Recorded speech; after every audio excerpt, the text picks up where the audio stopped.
Welcome to Wickless Night. There is something different about a night with no light at all, no candle burning, no lamp in the corner, just darkness, silence, and the feeling that something may be closer than it should be. Tonight's stories come from people who lived through moments they still cannot explain. A sound in an empty room, a stranger at the door, a shadow that moved when no one else was there. Before we step into the dark, leave a comment and tell me where you are listening from tonight. And if you enjoy slow, unsettling, true horror stories, subscribe to Wickless Night. Get comfortable. The lights are already gone.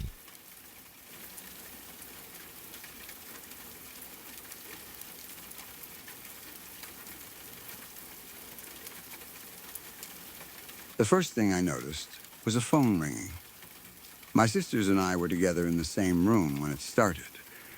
It sounded close enough that I assumed someone had misplaced a phone nearby. I began looking around. I checked the table, the furniture, and the places where one of us might have put a phone down without thinking. The ringing continued steadily while I searched. After a short time, my sisters began watching me. They looked confused. One of them asked what I was doing. "I'm looking for the phone," I said. She offered to help by calling my phone so we could follow the sound. "No," I told her, "I'm looking for the one that's already ringing." Both of my sisters stared at me. Then they looked at each other. Neither of them could hear a phone. At first, I thought they were joking. The ringing seemed obvious. It was not a vague buzz or a single tone that could have come from an appliance. I could hear the repeated sound clearly enough that I was trying to locate it. I asked them again whether they could hear it. They said no. The ringing continued for nearly 10 minutes. I heard a phone somewhere in or around the room, while the two people beside me heard nothing at all. I moved around trying to determine where it was coming from, but the direction was difficult to judge. Sometimes it seemed close. At other moments, it felt farther away, as though it were ringing in another room or behind a wall. No phone was found. Then, after about 10 minutes, the sound stopped. There was no final vibration, no person answering it, and no notification showing a missed call. It simply ended. That experience was disturbing, but at the time, I could still think of possible explanations. Maybe the sound came from outside. A neighbor's phone could have been ringing through an open window or thin wall. Certain high-pitched sounds are easier for some people to hear than others, especially depending on age, hearing sensitivity, and position in a room. Perhaps I was standing in the exact place where the sound traveled clearly while my sisters were not. It could also have been an electronic device that resembled a ringtone. An alarm, appliance, toy, television, or signal from another room might have produced a repeating pattern. The fact that I could not locate it made that possible. Still, my sisters' expressions stayed with me. They did not look as though they were pretending not to hear it. They looked worried because they were watching me search for something that to them did not exist. Not long afterward, I was walking through the corridor in our house. The corridor was not very long. Partway down it, one of the doors stood open. I was moving quickly and not expecting anything unusual. As I passed the open doorway, I saw something in my peripheral vision. It looked like a person standing inside the room. The figure was tall and very thin. Its back was turned toward me. It seemed to be standing close to the doorway, facing deeper into the room. The sight lasted only a moment. My eyes registered it, but my mind did not react quickly enough to make me stop. I continued several steps down the corridor before the meaning of what I had seen reached me. Someone had been in that room. I stopped and turned back. The doorway was still open. The room was empty.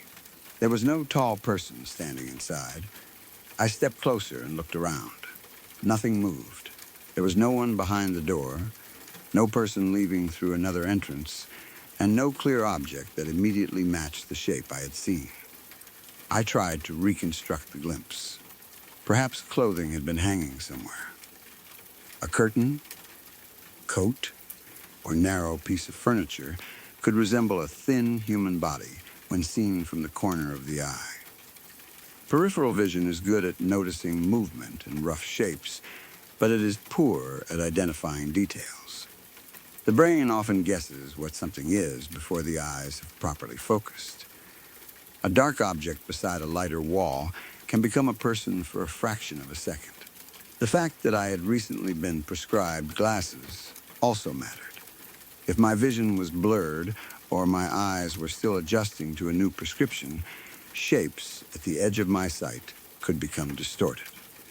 My sister later suggested that this might explain what I saw. Maybe she was right. But the figure did not feel like a random shadow at the time.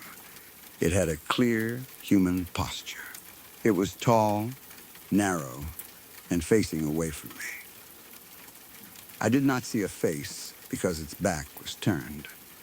That made it more difficult to dismiss, because the lack of facial details matched the position of an actual person rather than a vague apparition.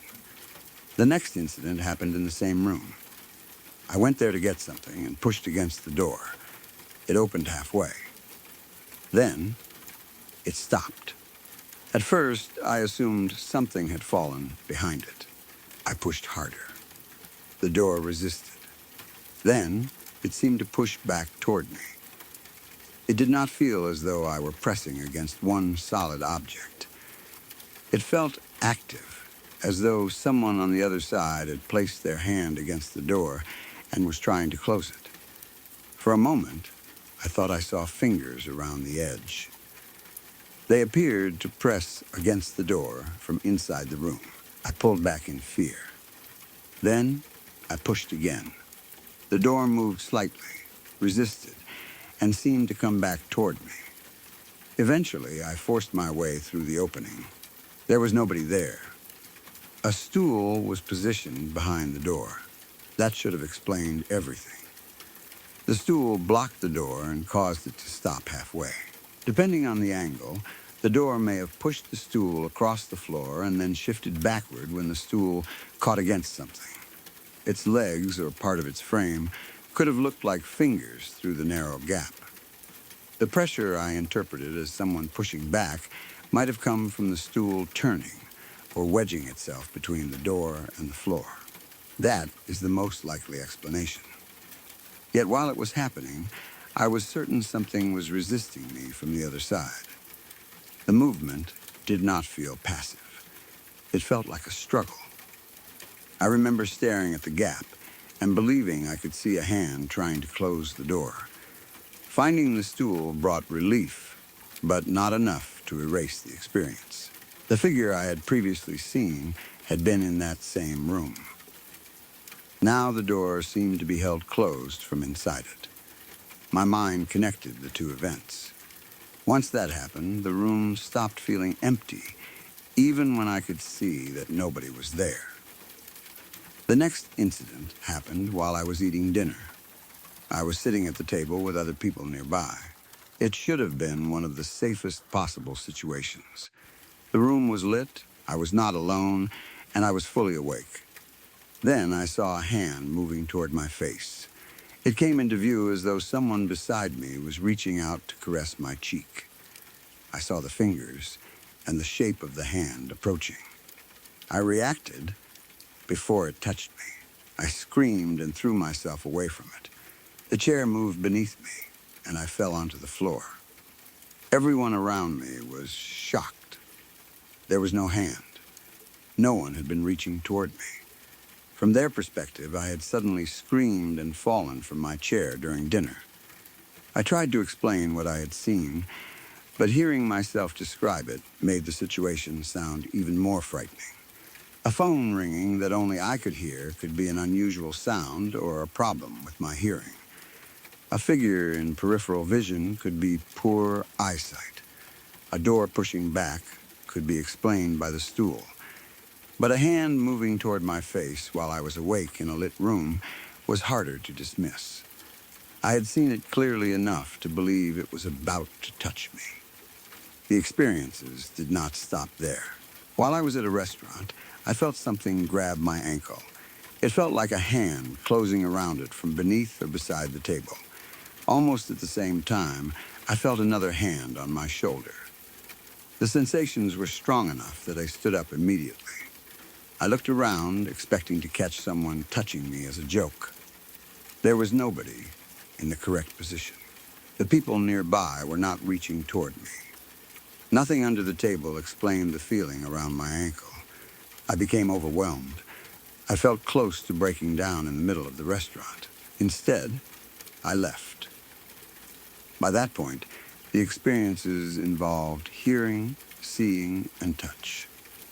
I had heard a phone no one else heard. I had seen a person-shaped figure. I had seen what appeared to be fingers pushing a door. I had seen a hand approaching my face. Then I felt hands grasping my ankle and shoulder. All of this happened within only a few days. That rapid escalation frightened me more than any single event.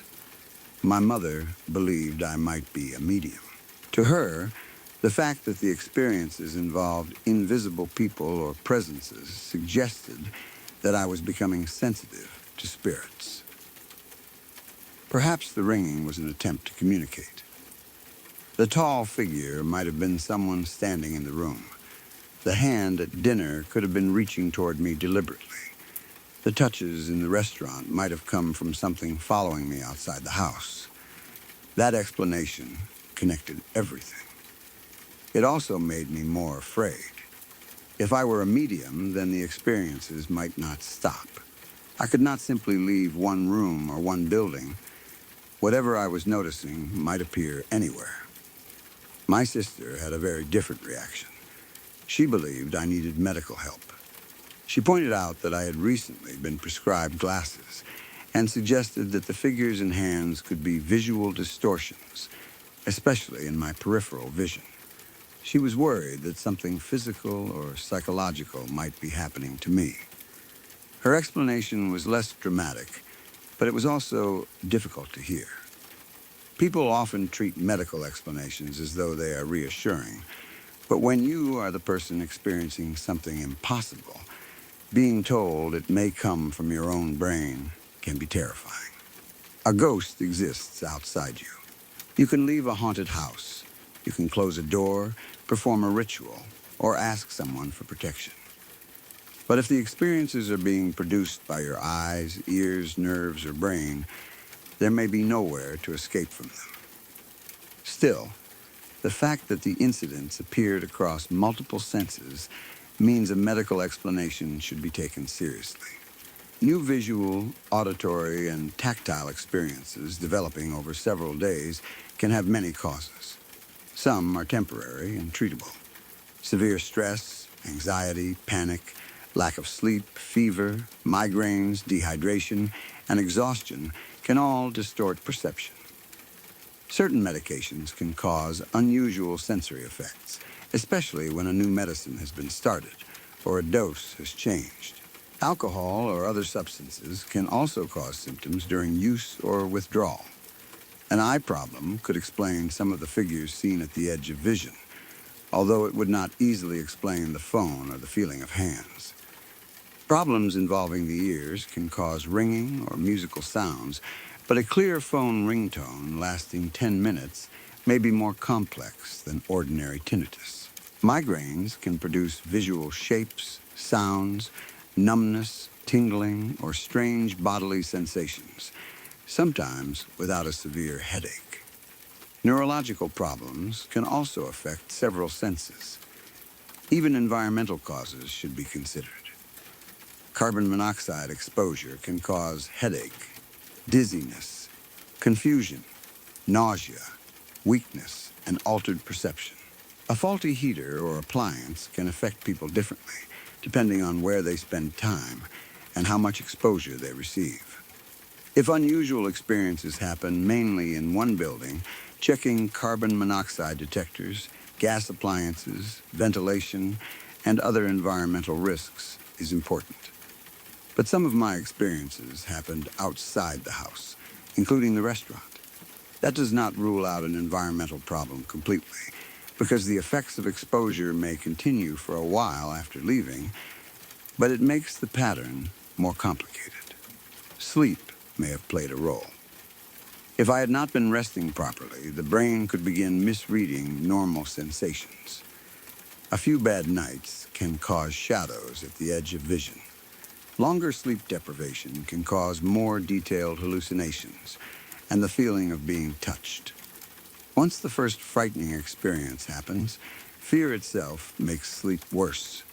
Then the lack of sleep produces more experiences, creating a cycle.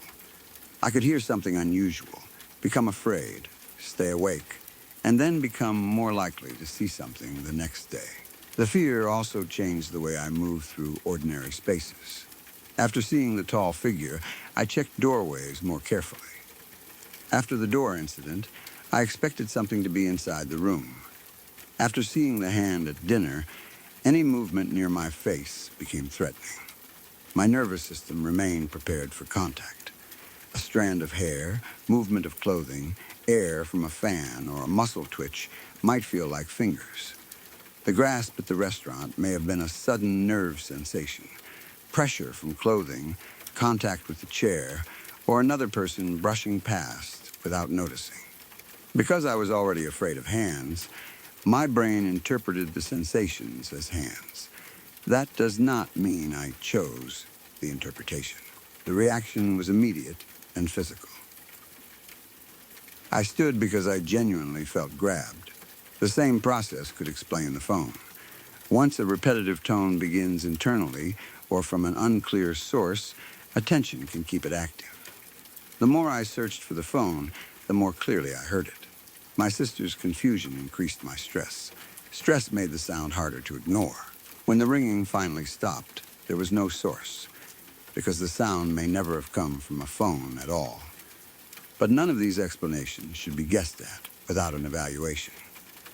Because the experiences were new, frightening, and happening over only a few days, they were not something to hide or treat only as a spiritual gift.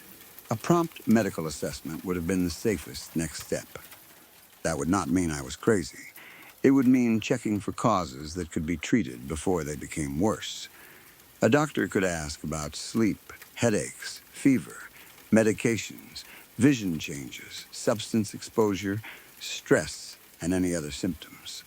An eye examination could confirm whether the glasses prescription or another visual issue contributed. Hearing could be checked. Basic medical tests might identify infection, dehydration, nutritional problems, or another physical cause.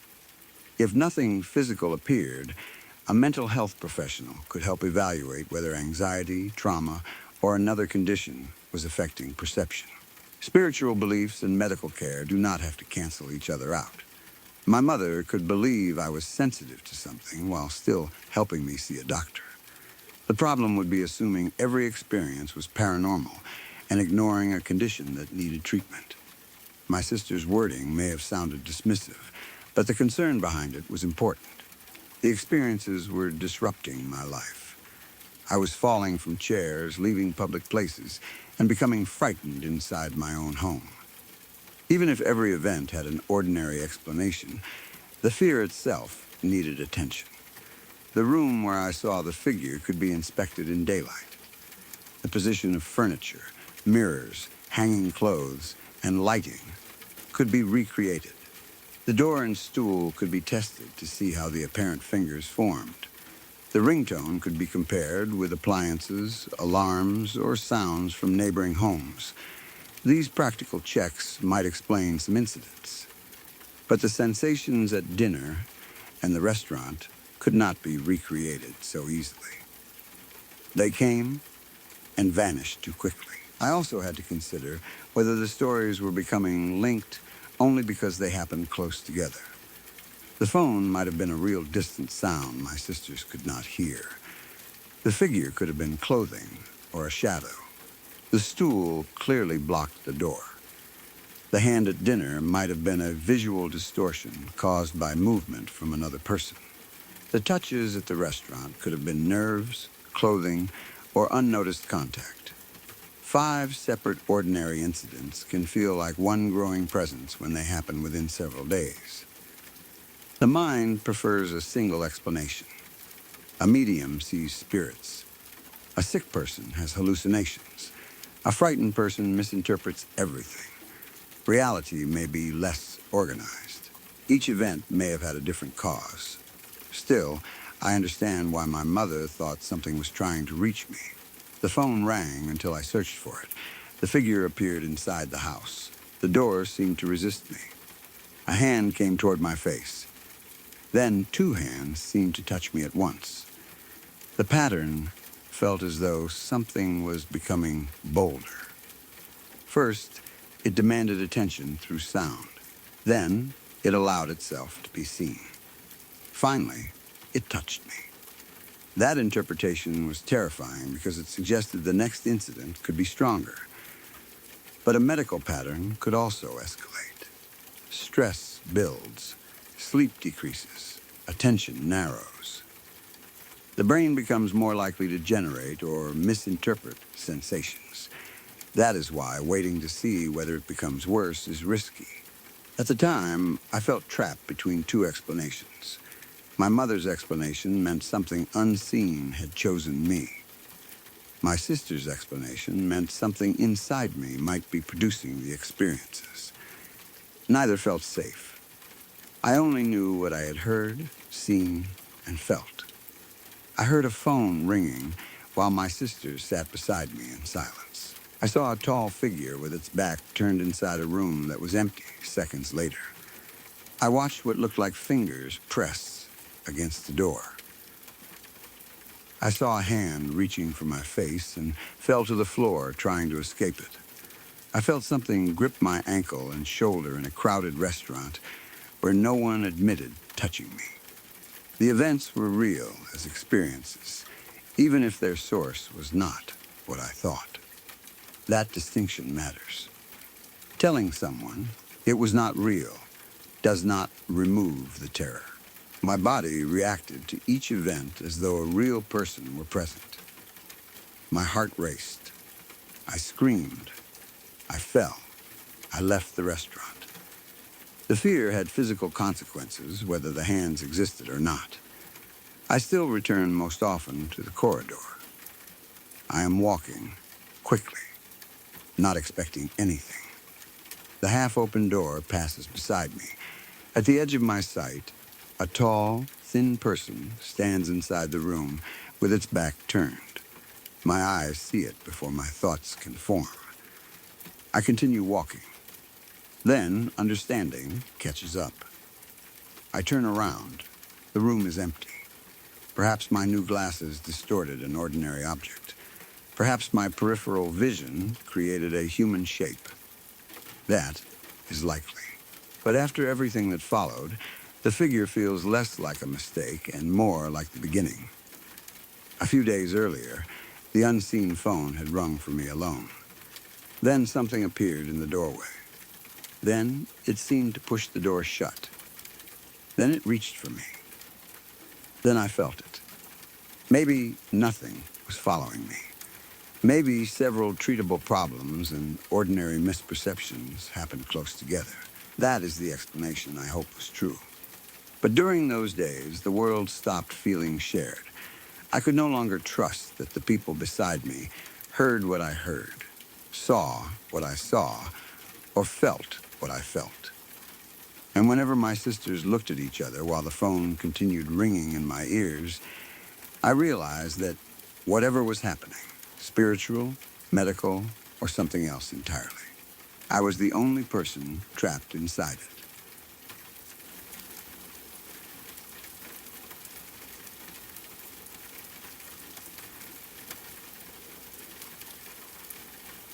When I was around 13 or 14, I came down with a fever that refused to go away. Usually, I recovered quickly whenever I caught a cold, developed a temperature, or felt generally unwell.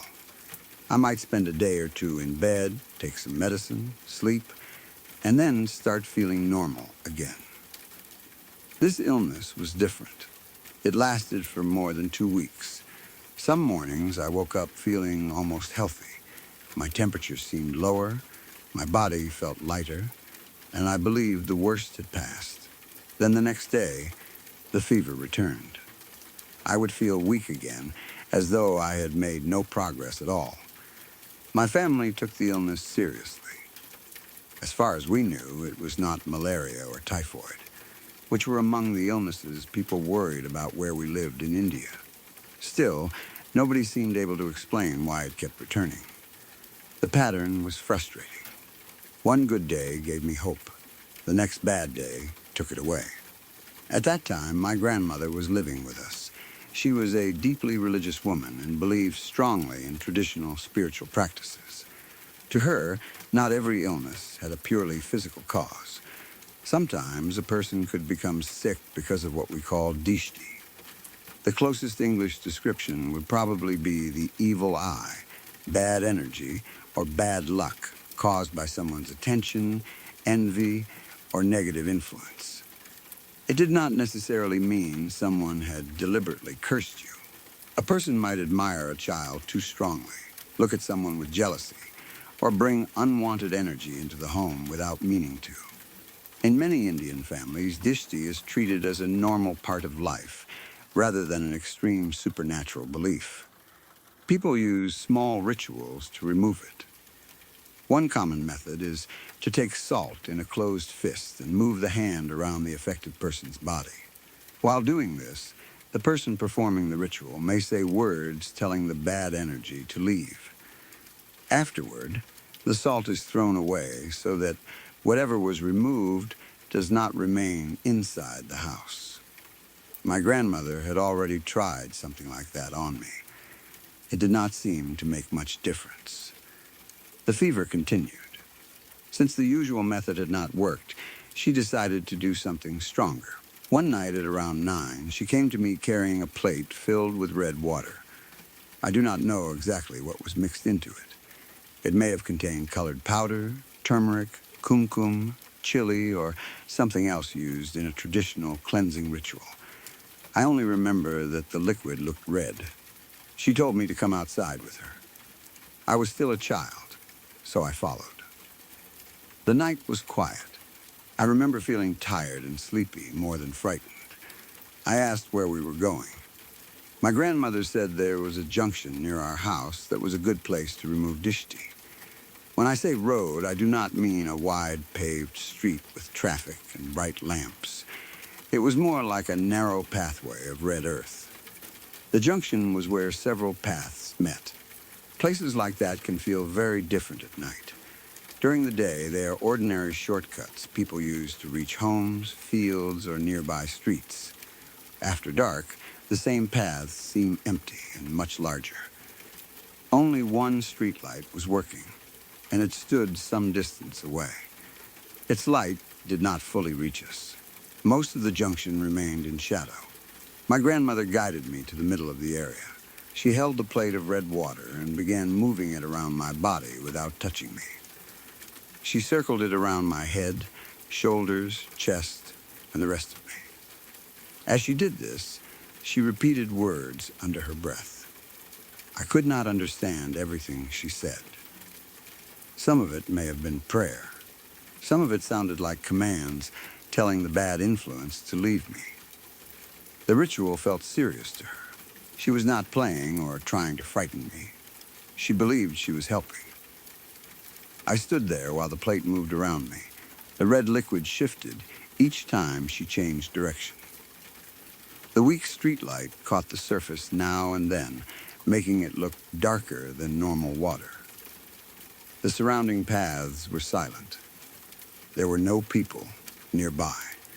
No vehicles passed. The only sounds came from my grandmother's voice and our movements on the dry ground. When she finished, she threw the plate away. I do not remember whether she threw the entire plate or only the red water. What I remember clearly is what she told me next. Do not look back until we get home.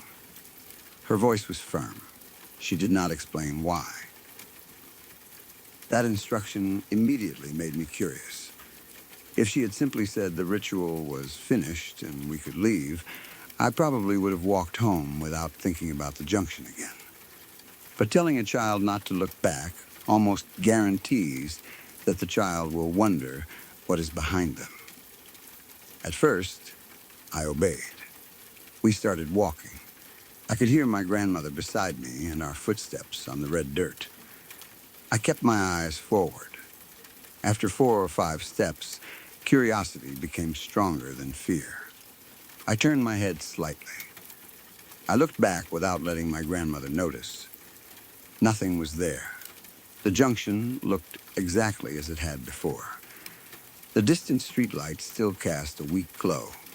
The paths were empty. No person stood near the place where the ritual had been performed.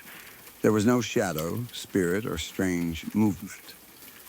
The plate or spilled liquid may still have been on the ground, but I do not remember seeing anything important. Nothing followed us. Nothing called my name. Nothing happened at all. That should have reassured me.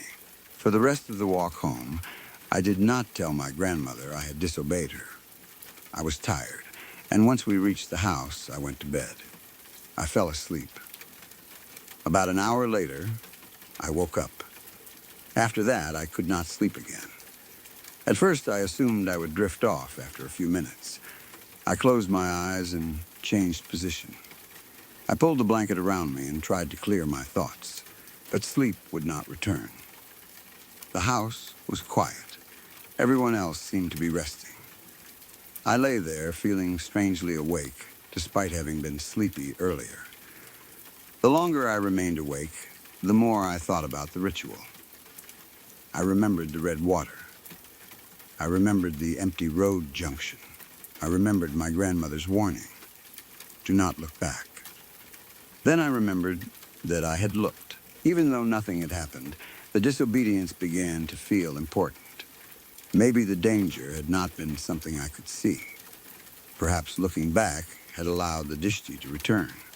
Maybe something had followed us home without showing itself. I did not know whether I believed that, but the thought kept repeating. Every time I came close to relaxing, I remembered the junction again. I listened for sounds outside the room. A pipe, an insect, or a person moving in another part of the house could make my body tense. I wondered whether something stood behind me. I tried not to turn around. Morning came without me sleeping. I expected to become exhausted during the day and finally collapse that night. Instead, I remained unable to sleep. The second night was the same.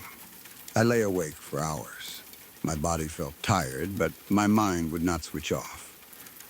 I did not sleep even for a few minutes. By the end of the second day, I had been awake for around 48 hours. For a teenager already recovering from a long fever, that felt terrible.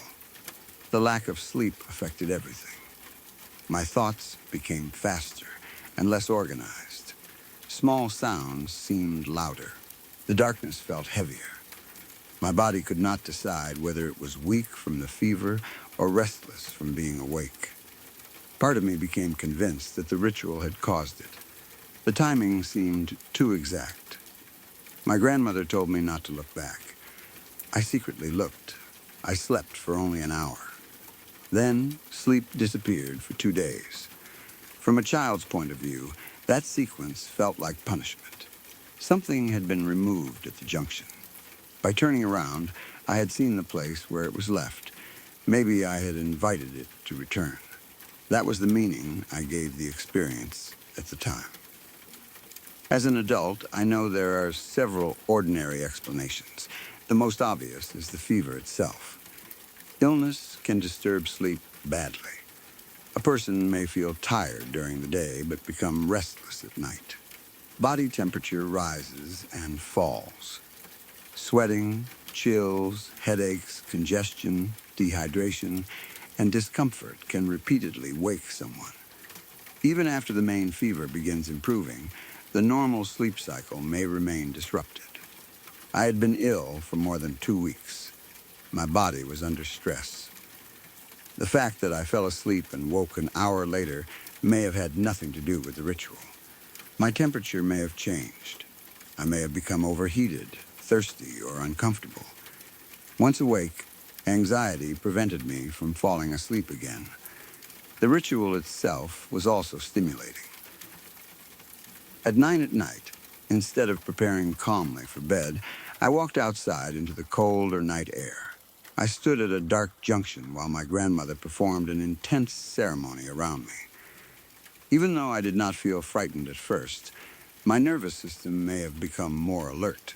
The red water, chanting, darkness, and warning not to look back all carried the message that something dangerous was near me. Children absorb that message even when adults believe the ritual is protective. My grandmother may have intended to make me feel safe, but the instruction created fear. Once I looked back, I knew I had broken the rule. That thought may have produced guilt. Guilt becomes anxiety. Anxiety makes sleep difficult. The first sleepless night then created fear about the second.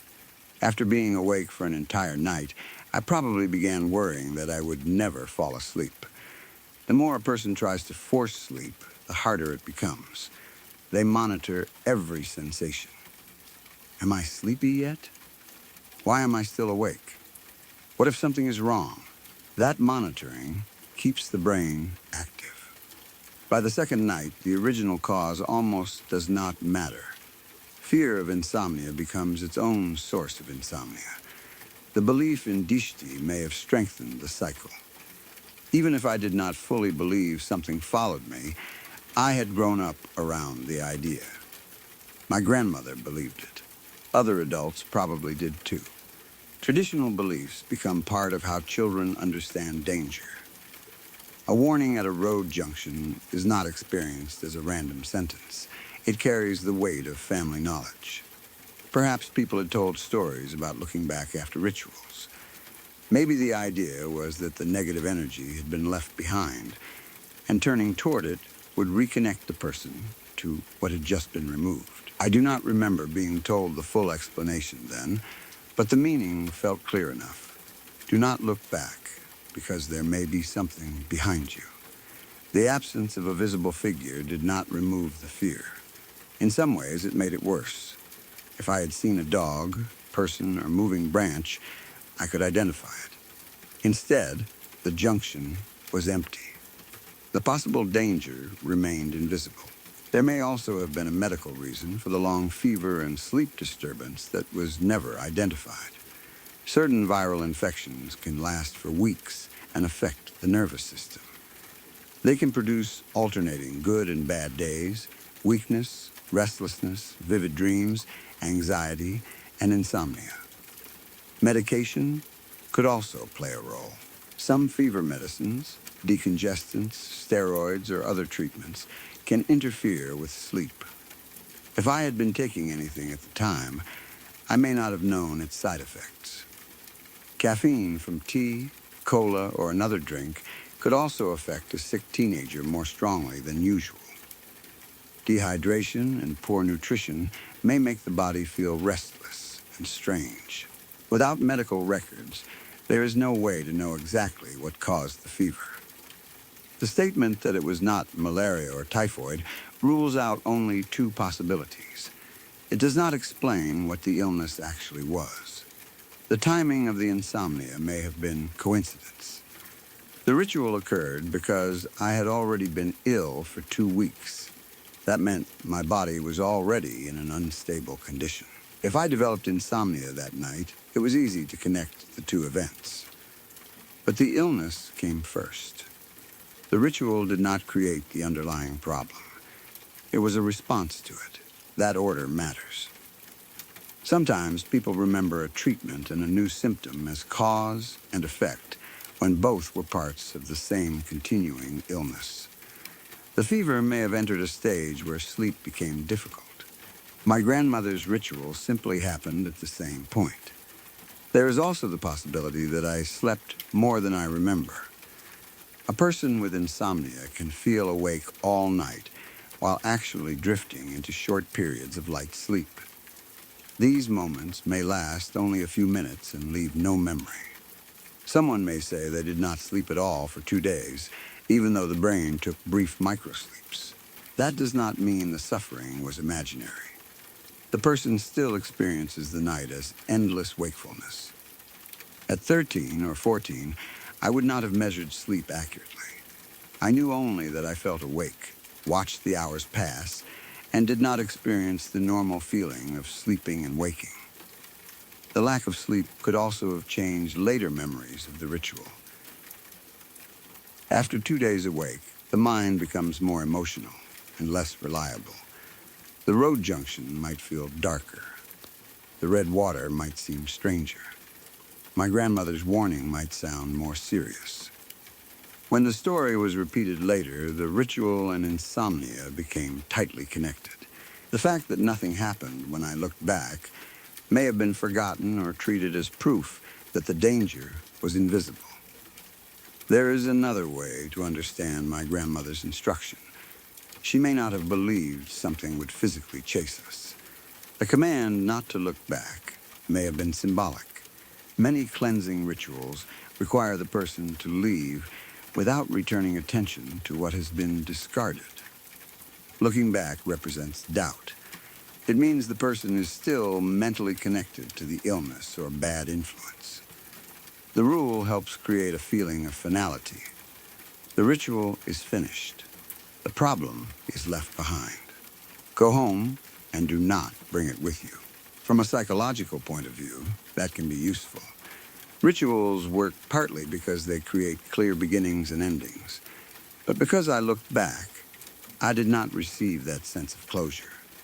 I carried the question home. Did I ruin it? That uncertainty may have kept me awake. The spiritual explanation would be that the ritual successfully removed something from me, but looking back allowed it to attach itself again.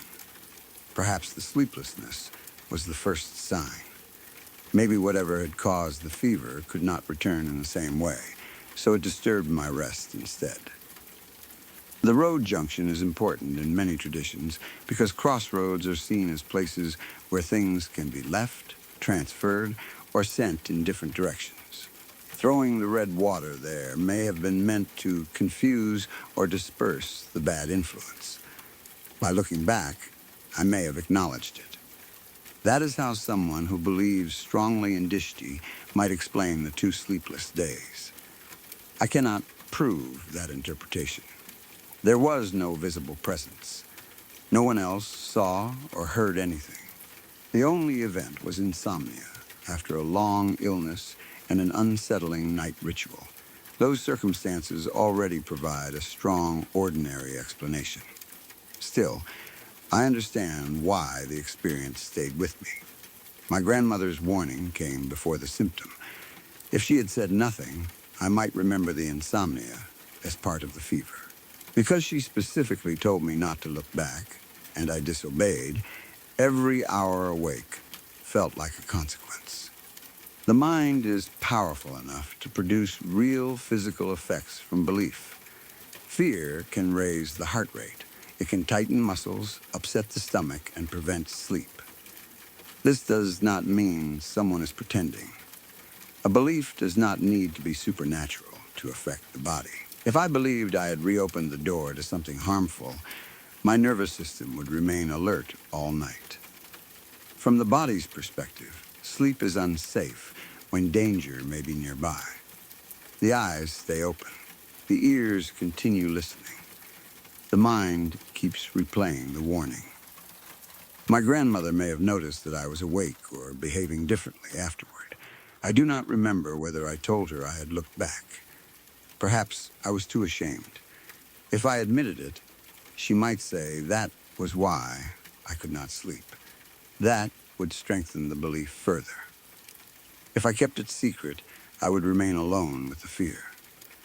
Either way, the instruction gave the insomnia a meaning it might not otherwise have had. I have wondered what exactly was in the red water. Some traditional rituals use chili, lime, turmeric, vermilion, salt, or other substances. Strong smells or smoke can sometimes cause headaches or nausea, but I do not remember breathing anything unusual. If the water contained something that touched my skin, it could theoretically cause irritation. But my grandmother moved the plate without touching me. The ritual itself probably did not expose me to anything medically dangerous. The walk outside could have affected my fever, especially if the night was cold. A sudden temperature change might make someone shiver or feel temporarily worse, but it would not usually explain 2 days of insomnia. The emotional effect remains more likely.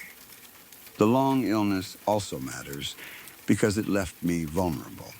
After 2 weeks of alternating between feeling better and feeling sick, I probably felt as though my body could no longer be trusted. One day I was improving. The next, I was weak again. When a person cannot predict their own health, they become more alert to every change. The ritual may have offered hope that the cycle would finally end. Then I looked back. If I later felt any symptom, I could believe I had destroyed my chance to recover. That thought would be especially powerful in a young teenager. I do not remember seeing a creature, shadow, or person after looking back. That fact is important. Nothing impossible happened at the junction. The mystery came from what followed. Had I slept normally, the night would probably have become a small family memory about my grandmother trying a stronger form of dishti removal. Because I could not sleep, the ritual became frightening. The insomnia made the warning feel true. I still picture the red road at night. One weak streetlight burns in the distance. My grandmother circles the plate around me, speaking words I cannot fully understand. When she finishes, she throws the red water away. Then we begin walking home. Do not look back. I take 4 or 5 steps. I wait until I think she is not watching. Then I turn my head. The junction is empty. There is no spirit standing over the discarded plate. No light moves across the ground. Nothing follows. For a moment, I probably feel disappointed by how ordinary it looks. Then I go home and sleep. 1 hour later, I wake. That is where the fear begins. The room is dark. My family is quiet. My body is tired from weeks of fever, but my mind is suddenly wide awake. I close my eyes and see the road junction. I hear my grandmother's warning again. I remember turning my head. The first night passes. Then the next day. Then another night. I remain awake, wondering whether I brought something back simply because I was curious. The most reasonable explanation is that fever, stress, and fear disrupted my sleep. The ritual occurred at a time when I was already physically unwell. Looking back created anxiety, and the anxiety kept me awake. After one sleepless night, worry about sleep extended the problem. That explanation fits without requiring dishti or a spirit. But the experience still shows how powerful a warning can be. Nothing needed to stand at the junction. The idea of something being there was enough. My grandmother had tried to remove whatever was making me ill. I had secretly broken the only rule she gave me. For 2 days, while my body refused to sleep, I could not stop wondering whether the empty road behind us had truly been empty, or whether whatever she left there had followed me home the moment I turned to make sure it was gone.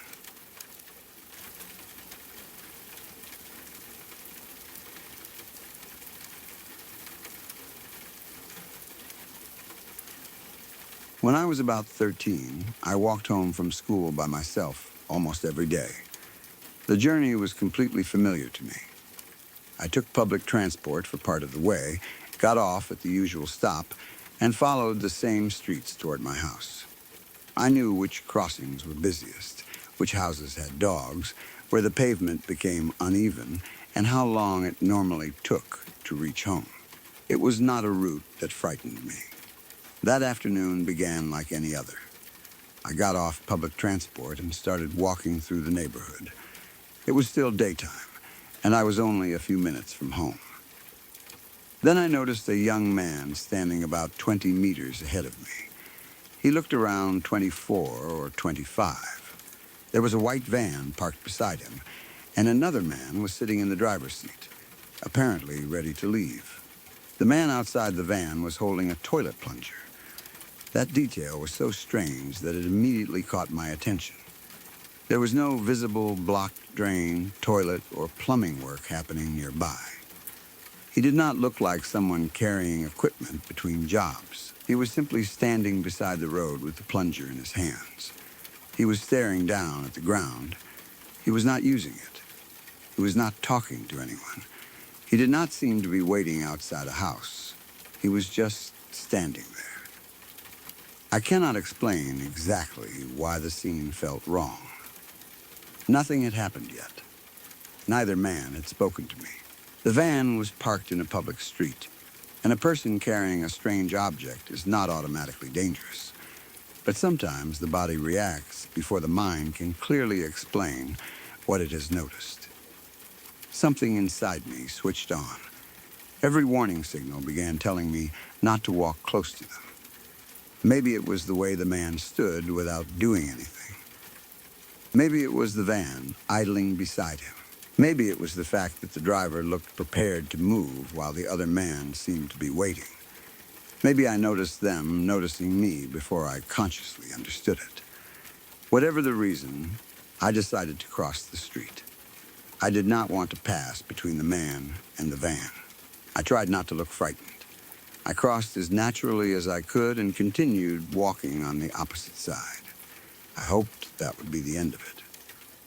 As I moved past them, the man holding the plungers seemed unsure what to do. He turned and began speaking to the driver. I could not hear what he said. The driver reacted immediately. He opened the van door and got out. Then he started walking toward me. There was something about the way he moved that made it clear he was not simply crossing the road or going into a nearby house. He was coming directly toward me. His attention was fixed on me. The feeling of danger became much stronger. I increased my pace. He increased his. At that point, I was about 50 meters from my house. That distance was close enough to give me hope, but far enough that I knew he could catch me if I hesitated. I stopped pretending everything was normal. I ran. I sprinted toward home as fast as I could. Behind me, the driver began running too. There was no longer any way to explain his behavior as coincidence. He had got out of the van after the other man spoke to him. He had crossed toward me. When I ran, he chased me. I did not look back for long because I was afraid of slowing down or tripping. I only knew that he was behind me. The street that had always felt familiar suddenly seemed much longer. My school bag pulled against me as I ran. My breathing became fast and painful. All I could think about was reaching the door before he reached me. I did not know whether my mother was home. I did not know whether I would have time to find my keys. I imagined reaching the entrance and struggling with the lock while he came up behind me. That thought made me run harder. I reached the house, opened the door, rushed inside, and locked it behind me. I managed to do it just in time. The front door had textured or stained glass that did not allow a clear view through it, but shapes and movement were still visible from the other side. I stood inside, trying to breathe quietly. Then I saw the man's outline appear through the glass. He had followed me all the way to the house. He came directly to the door. For a moment, his shape remained there. I could not see his expression clearly, but I could tell he was trying to understand whether he could enter.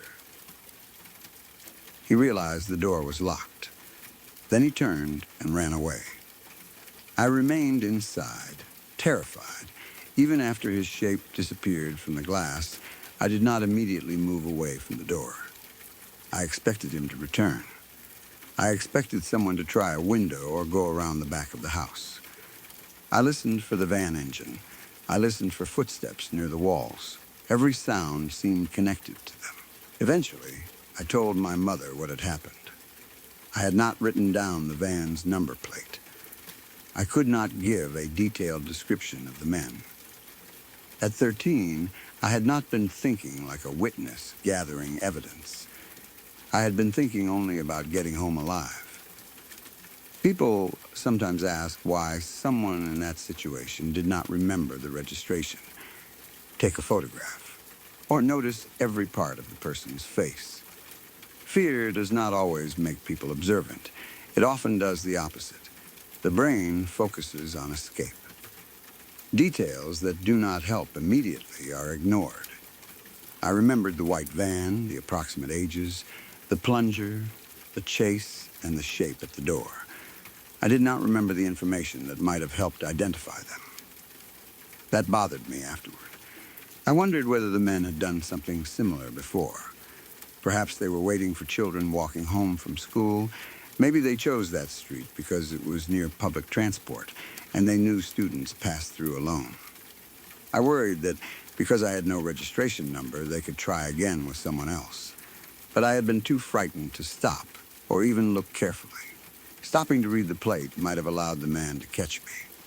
Running was the right decision. To this day, I do not know exactly what they intended. The most frightening possibility is that they planned to force me into the van. White vans have become part of jokes and warnings about kidnappers, but the color and type of vehicle alone prove nothing.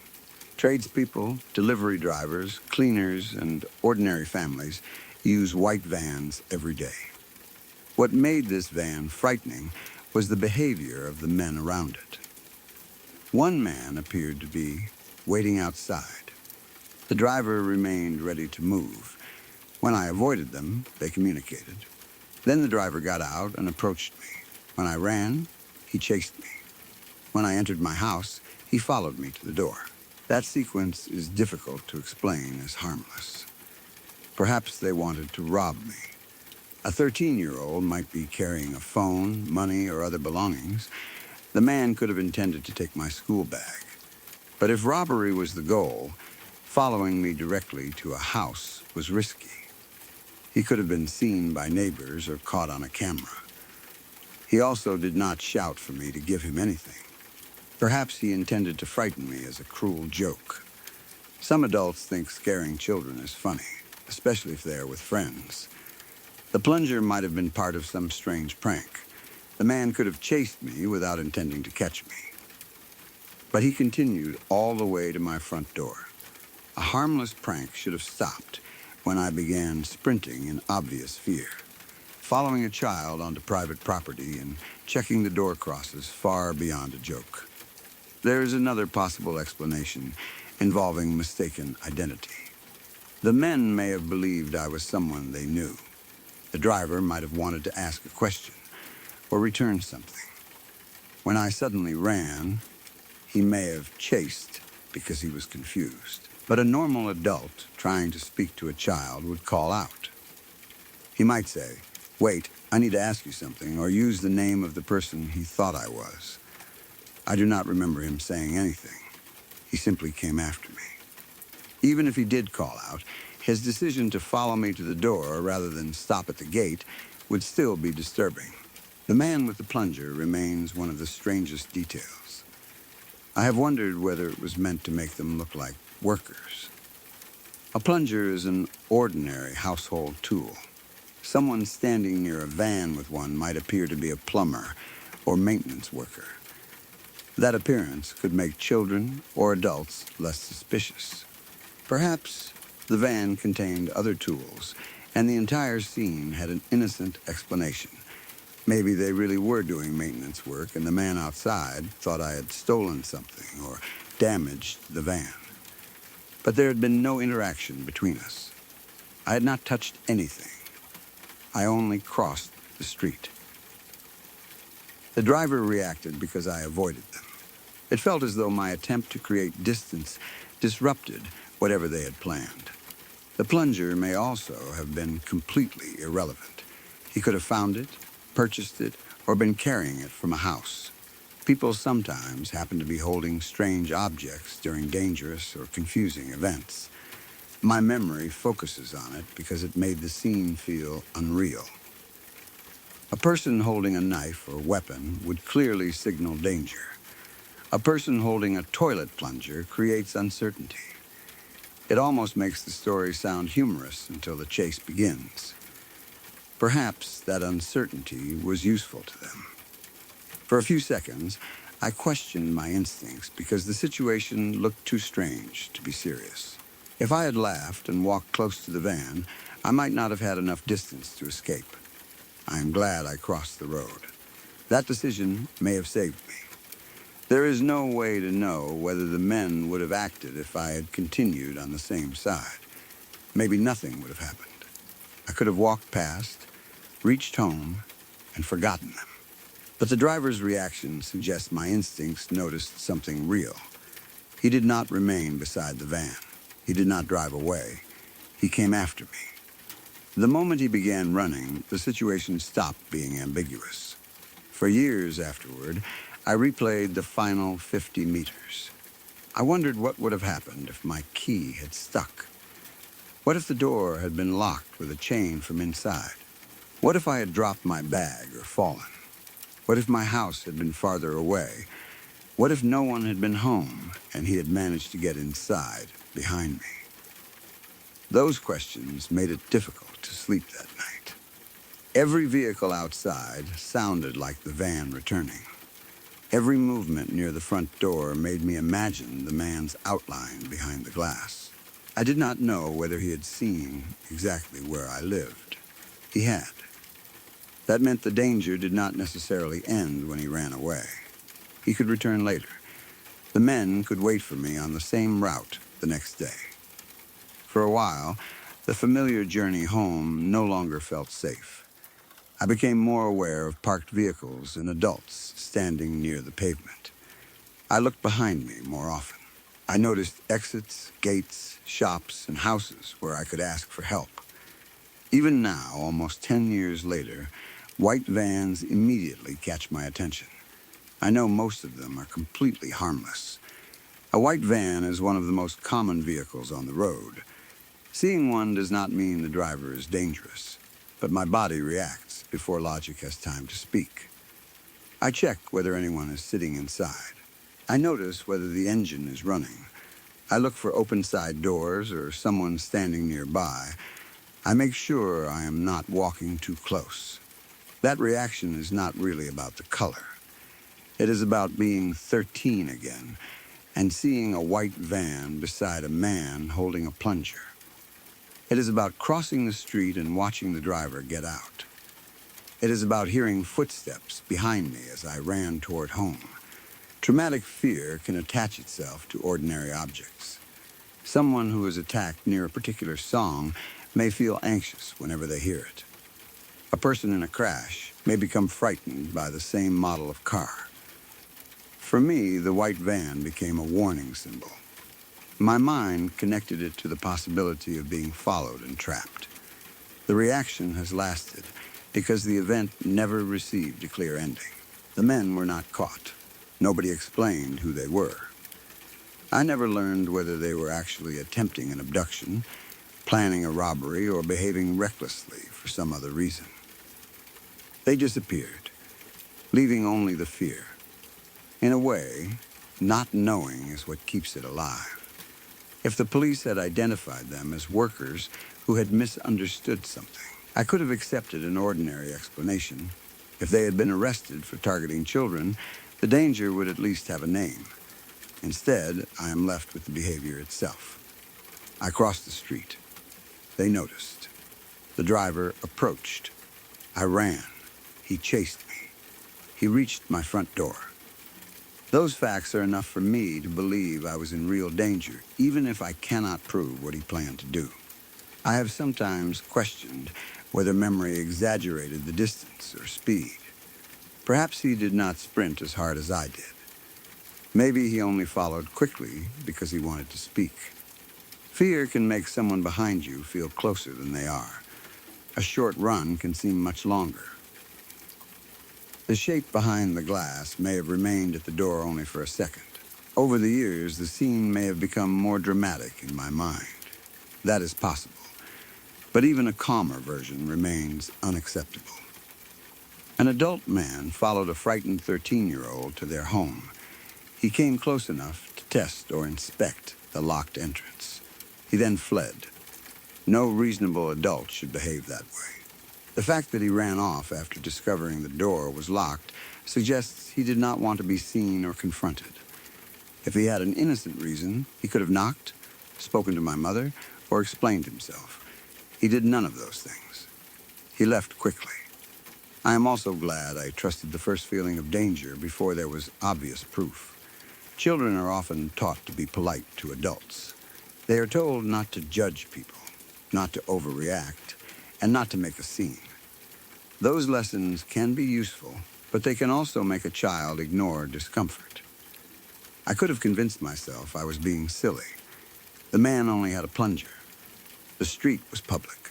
The van was parked near other cars. Nothing bad had happened.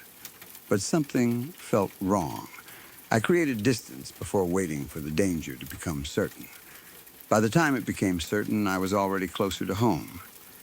Crossing the street gave me a few extra seconds. Those seconds may have been the difference between reaching the door and being caught before I got there. My mother may not have known what to do with the story. Without a registration number or clear descriptions, there was little evidence. Adults sometimes reassure children by saying the person probably meant no harm. They may not want the child to remain terrified. But reassurance cannot erase the sight of someone chasing you. I knew what I had experienced. For years, I blamed myself for not noticing more. I wished I had read the number plate. I wished I had remembered the driver's face. But expecting a child to gather evidence during a chase is unfair. My job in that moment was not to identify them. It was to survive the situation and get behind a locked door. That is what I did. The event changed the way I understand instinct. The warning did not arrive as a clear thought. I did not calmly list reasons the men might be dangerous. The scene simply felt wrong. My body noticed the arrangement before I fully analyzed it. One man outside, one man ready in the van, the strange object, the silence, the attention turning toward me.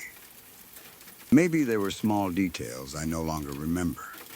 Perhaps the driver watched me in a particular way. Maybe the man with the plunger positioned himself near the pavement as I approached. The brain can recognize patterns of threat without turning every observation into words. That does not mean instinct is always correct. People can feel fear because of prejudice, anxiety, or past experiences. But when creating distance is safe and reasonable, listening to discomfort can be wise. I did not confront them. I did not accuse them. I only crossed the street. Their response made the danger clear. I still picture the front door. The glass blurred the man's face and clothing, leaving only a dark human outline. For a moment, he stood on the other side while I stood inside, separated by a locked door and a thin piece of textured glass. He was close enough that if I had been 1 second slower, he might have reached the entrance before I closed it. He realized he could not get in. Then, he ran. I do not know whether he returned to the van.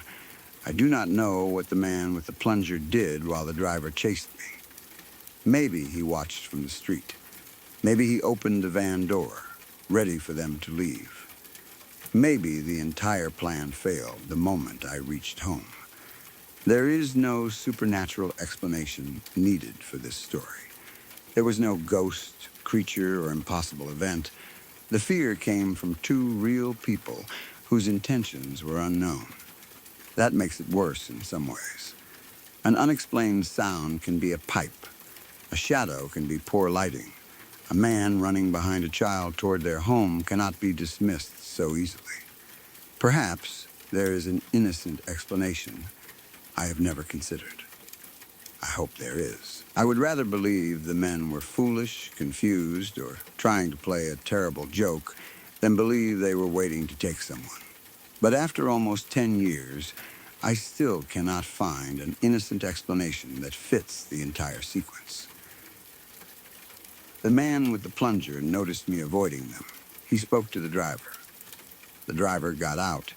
He approached me with purpose. He chased me when I ran. He followed me to my door. Then he fled once the lock stopped him. I still pay attention when I see a white van nearby. I check my surroundings. I notice where I could run. Most of the time, nothing happens. The van belongs to a delivery driver, builder, plumber, or family. The moment passes, and I continue with my day. But part of me never fully left that street. I am still 13, walking home from school on a route I have taken countless times. Ahead of me, a young man stands beside a white van with a toilet plunger in his hands, staring at the ground. I cross the road because something inside me says not to get closer.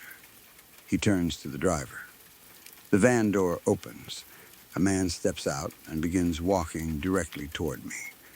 Then I run, and whenever I remember the dark shape arriving behind the glass just after I turned the lock, I know that whatever those men wanted, I had reached my house only moments before they could find out whether they were strong enough to take it.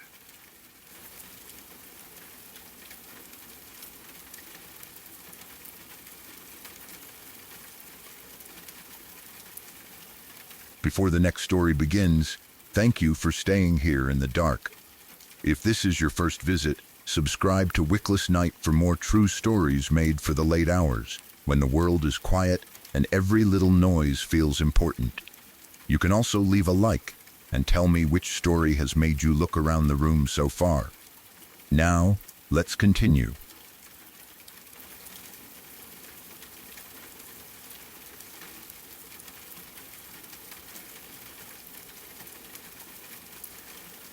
When I was a child, my sister, two of our neighbors, and I had a game we played whenever they came over to our house.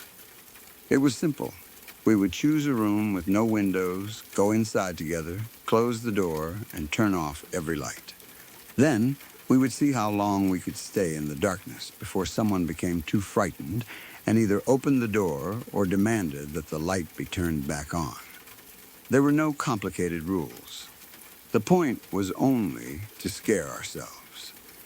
Children can turn almost any ordinary place into something frightening if they decide to. A quiet room becomes a trap. A hanging coat becomes a person. The sound of someone breathing becomes something hiding in the corner. The darkness did most of the work for us. We played the game often enough that everyone understood their role. Someone would laugh. Someone would whisper that they had heard movement. One person would pretend to touch another and then deny it. Eventually, somebody would panic, and the room would fill with light again. Most of the time, it was harmless. One day, we decided to play inside a walk-in closet in our house. It had no windows, so when the door was closed and the ceiling light was switched off, the darkness was almost complete. There was only one lamp, fixed in the ceiling. I stood near the switch. That made me responsible for turning the light back on if anyone became too frightened. My sister and the neighbors moved deeper inside the closet. We closed the door. Everyone said they were ready. I turned off the light. At the exact moment the room went dark, something appeared on the ceiling. It flashed in bright white lines against the blackness. It looked like an eye inside a triangle.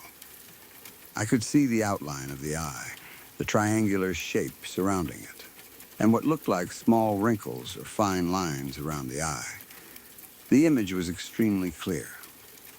It reminded me of a symbol I would only learn about years later, the Eye of Providence, or what many people now casually call the Illuminati Eye. But at the time, I did not know that symbol. I had no name for it. I had not been watching internet videos about secret societies, and I had not seen the later wave of memes and jokes that made the image familiar to almost everyone online. I only saw a white line-drawn symbol appear on the ceiling of a pitch-black closet. It lasted briefly. I cannot say whether it was visible for a fraction of a second or a few full seconds. Childhood memory is poor at measuring time, especially when something happens unexpectedly. But I remember enough detail to recognize it years later. The eye, the triangle, the lines around it. Then it was gone. I do not remember whether I immediately turned the light back on. I may have frozen for a moment, trying to understand what I had seen. The other children did not react in the same way. As far as I know, nobody else mentioned seeing the symbol. Perhaps I did not tell them. Maybe I thought it was only a strange flash caused by the light going out. The game continued, or we eventually left the closet and moved on to something else. For years, the image remained an isolated childhood memory. I did not attach any great meaning to it because I had no idea what it was supposed to represent. Then, much later, the so-called Illuminati symbol became popular online. People placed the eye inside the triangle into memes, videos, music discussions, jokes, and conspiracy theories. I began seeing it everywhere. The first time I recognized it, I felt a disturbing sense of familiarity. I had seen that image before, not in a book or on television. I had seen it glowing in white lines on the ceiling of the closet immediately after turning off the light.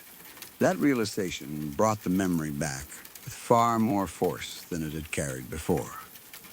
The obvious question was how I could have seen a symbol I did not yet know. One possibility is that I had seen it before without remembering. The Eye of Providence is not a rare or modern image.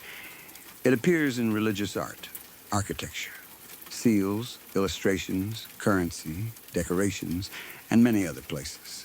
Even if I did not consciously know the symbol, I may have encountered it somewhere. A child can notice an image without learning its meaning. Perhaps I saw it on money, in a cartoon, in a school book, on a building, or in a film. The memory stayed in the background of my mind. When the closet went dark, a visual effect produced a rough eye and triangle shape, and my brain used that forgotten image to interpret it. Years later, when the symbol became popular online, I did not encounter it for the first time. I only recognized something I had already seen. That is entirely possible. People often believe they have never encountered an image or idea before. But the brain absorbs far more than conscious memory records. A symbol can feel new while still being familiar. The most likely physical explanation is an afterimage.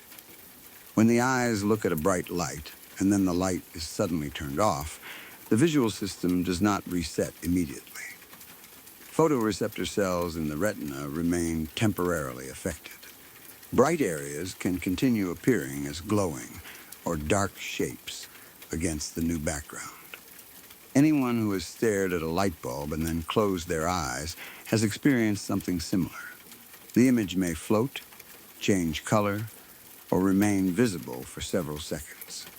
Because I was standing beside the switch, I may have looked directly toward the ceiling lamp before turning it off. The shape of the lamp, shade, bulb, or fixture could have left an afterimage. If the fixture had a triangular pattern, screws, wires, a glass cover, or decorative lines, the afterimage might resemble an eye inside a triangle. Even a circular bulb surrounded by angled shadows could create the effect. Once the light disappeared, the afterimage would appear white against the black ceiling. That matches what I remember. The symbol appeared immediately after the light went off. It did not slowly enter the room. It flashed into view at the exact moment the visual system was adjusting from brightness to darkness. That timing strongly supports an optical effect. The eye may have been the bright center of the bulb. The triangle may have come from the fixture, shadows, or the way my eyelashes and eyelids distorted the light. The wrinkles around the eye could have been smaller retinal patterns. blood vessels, eyelashes, or imperfections in the lamp's glow.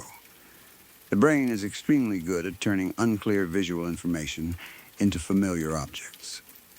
Faces and eyes are especially powerful. We see them in clouds, wood grain, stains, electrical sockets, and random patterns.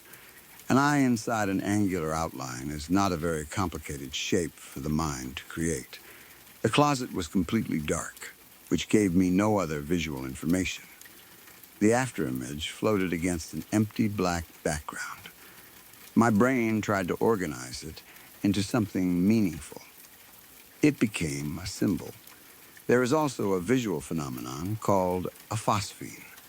Phosphenes are flashes, shapes, lines, or colors seen without light directly entering the eye. They can appear when pressure is placed on the eyes, when someone rubs them after sudden changes in light, or simply from activity within the visual system. Children sometimes see geometric patterns in darkness, including circles, grids, spirals, stars, and sharp lines. A triangular shape with a central oval could emerge naturally. The wrinkles may have been branching lines from retinal activity. Because the image lasted only briefly and vanished without affecting anything else, a phosphene is a strong possibility. I might have blinked hard while switching off the lamp. The sudden darkness could have triggered a bright geometric pattern. At the time, I had no reason to think of it as anything more than a strange flash. Years later, after seeing the Eye of Providence repeatedly, my memory may have changed to match the symbol more closely. This is another important possibility. Memory is not a perfect recording. Each time we remember something, we rebuild it. The original image may have been much less exact. Perhaps I saw a bright oval with a pointed shape around it. Years later, I encountered the eye and triangle symbol and thought, that looks like what I saw. From then on, every time I recalled the closet, the symbol became clearer. The triangle gained straight edges. The center became a detailed eye. The surrounding flickers became wrinkles. Eventually, I remembered the complete Eye of Providence, even if the childhood image had only vaguely resembled it. This does not mean I invented the memory or lied. It means later knowledge may have sharpened an earlier, uncertain visual event. The same process happens when people remember a stranger after seeing a photograph. The face in the memory begins matching the photograph more closely. A blurry shape becomes a specific object once the mind is given a label. Before the internet memes, I had no label. Afterward, I did. The label may have reorganized the memory. There may also have been an actual pattern on the ceiling. Perhaps the lamp projected it. Some ceiling lights contain internal supports, decorative metalwork, or etched glass. When switched off, parts of the bulb may remain faintly glowing for a moment. Older bulbs can continue emitting a weak light after the power is cut. If the fixture had dust, cracks, or marks, those details might briefly appear in high contrast. A spiderweb near the lamp could create fine lines around a central shape. The shadow of the lamp housing might form a triangle. A screw or circular fitting might resemble an eye. Because the room was otherwise black, the ceiling fixture would be the only object visible. From a child's angle, the arrangement could look exactly like a white line drawing. The other children may not have seen it because they were standing in different positions. Afterimages depend heavily on where a person was looking before the light changed. I stood at the switch and may have faced the lamp directly. My sister and the neighbors were likely looking at one another or deeper into the closet. Only my eyes received the exact pattern strongly enough to preserve it. That would explain why no one else reacted. Another possibility is that someone had drawn something on the ceiling. Children, previous residents, or workers might have marked it with paint, chalk, glow in the dark material, or another substance. Under normal light, the drawing could blend into the ceiling. When the lamp went out, it might glow briefly. Glow-in-the-dark stars and decorations were common in children's spaces. A faded drawing made with similar material could remain almost invisible during the day. If it had been charged by the ceiling light, it would appear brightest immediately after the room went dark. Then, it would fade. That sequence fits the experience well. Perhaps the symbol was real, but ordinary. A previous child may have drawn an eye inside a triangle because they had seen the image elsewhere. The closet may once have been used as a private room, hiding place, or game area. I never inspected the ceiling afterward because the flash was so brief.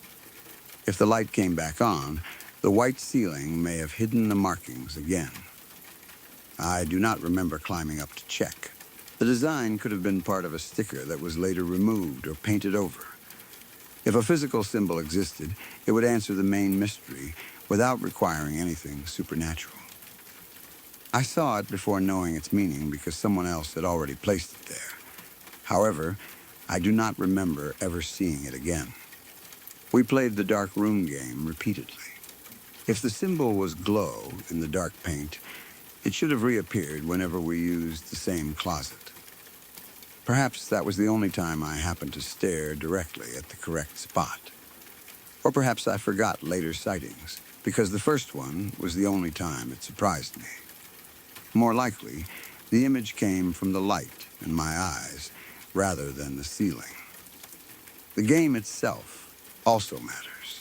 We entered the closet intending to become frightened. The entire purpose was to test how long we could tolerate darkness. Before turning off the lamp, everyone was already thinking about what might be hiding around us. That expectation makes the brain more likely to misinterpret ambiguous sensations. A tiny sound becomes movement. A brush of clothing becomes a hand. A visual afterimage becomes a supernatural symbol. Even though I did not know the eye of providence, an isolated eye is naturally unsettling. Humans respond strongly to the feeling of being watched. An eye appearing above a group of children in darkness could seem meaningful even without any cultural knowledge. The triangle gave it a formal, deliberate appearance. It did not look like random light. It looked like a sign. The fact that the eye appeared on the ceiling increased that impression. It seemed to be looking down at us. Perhaps the brain created the most effective possible image for the situation. We entered a dark space to see who would become afraid. The moment the lights went out, an eye appeared above us, as though something had already been waiting. The later connection to the Illuminati added a second layer of fear. By then, the symbol was associated online with hidden control, secret organizations, surveillance, and coded messages. People used it as a joke, but the jokes depended on the idea that the eye was always watching. When I realized I had seen the same symbol as a child, the experience seemed almost prophetic. How had it appeared before I knew it?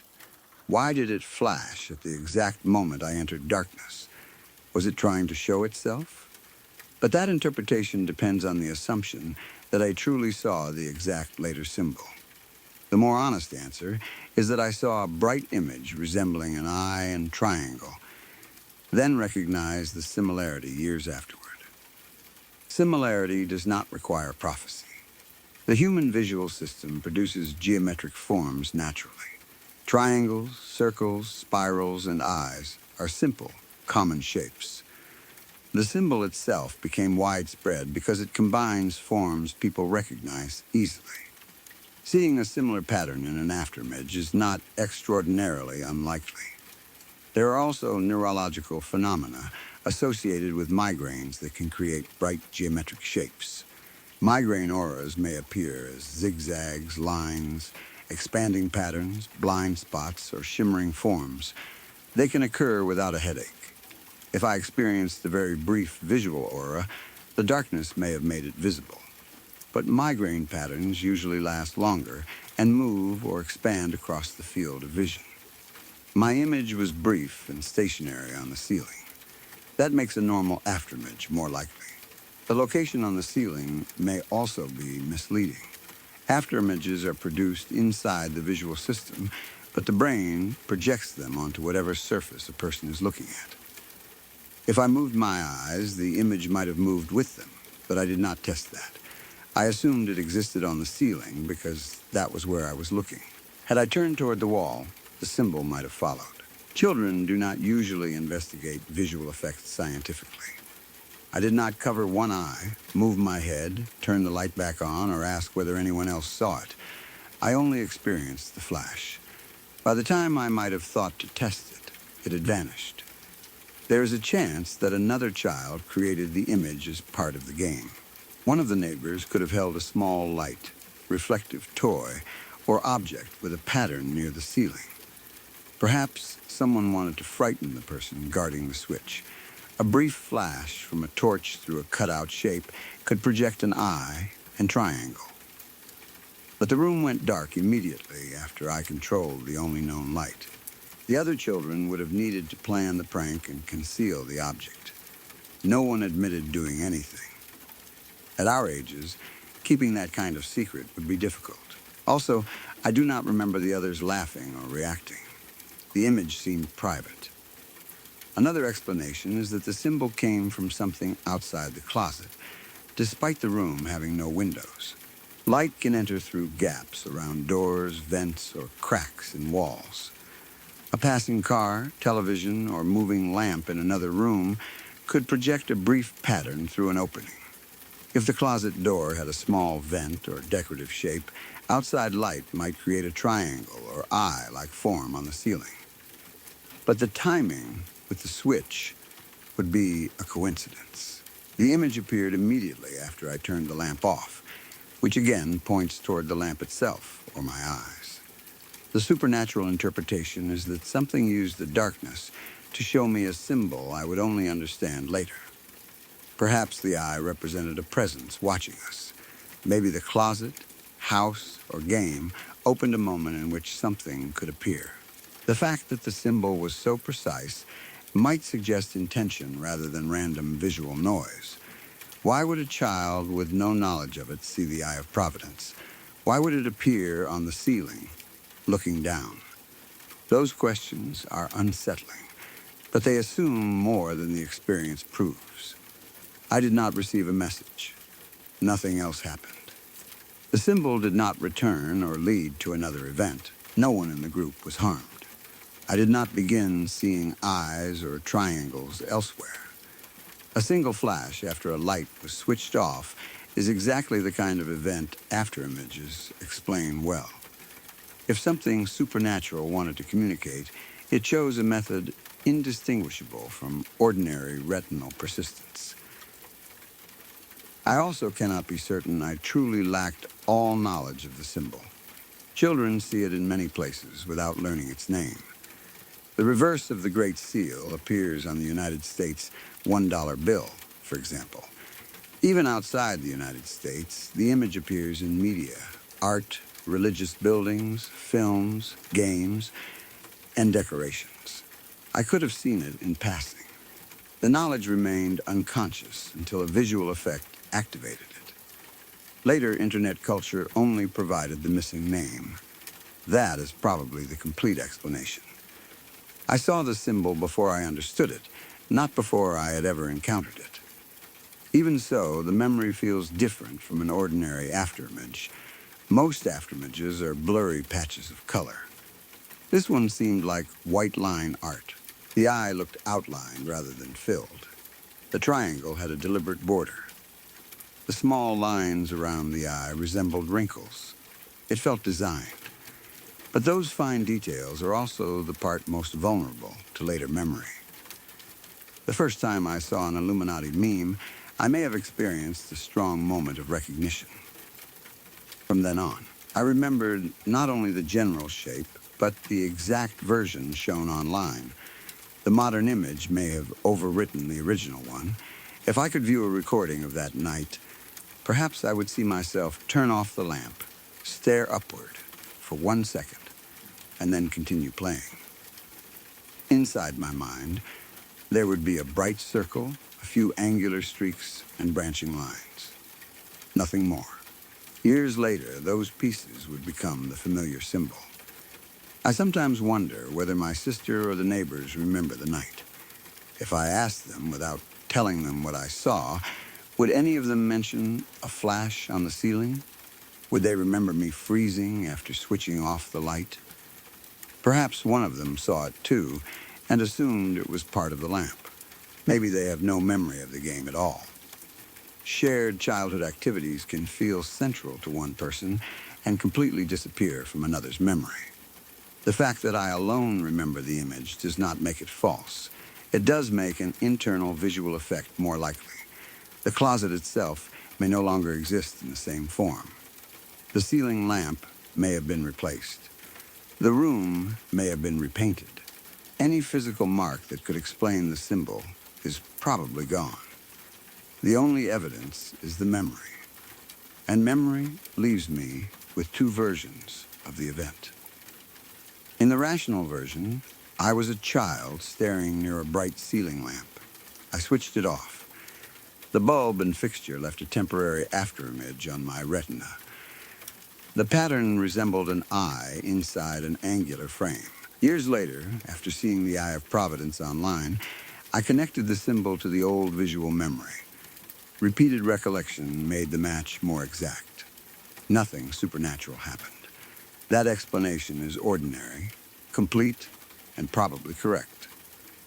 In the other version, 4 children entered a windowless closet and closed the door. We had turned darkness into a game. I stood guard at the switch. The instant I removed the light, a white eye opened above us. It was surrounded by a triangle and fine lines, perfectly visible against the black ceiling. I did not know its name. I did not know people would later associate it with secret knowledge, hidden power, and the idea of being watched. I only knew that something had appeared where nothing should have been. Then it vanished before anyone else reacted. Years passed. The symbol entered popular culture. I saw it again and recognized it immediately. Not as something new, but as something that had once looked down at me from the ceiling of a dark closet. Maybe that feeling of recognition is the entire mystery. The brain is excellent at finding old shapes inside new ones. It may have taken one meaningless childhood flash and given it an identity years later. But even now, when I remember that game, I do not first remember the laughter, the neighbors, or who eventually became frightened enough to turn the lights back on. I remember my hand on the switch. I remember the ceiling disappearing into total blackness. And in the first instant after the room went dark, I remember a white eye opening above all of us, as though it had only been waiting for the light to go away.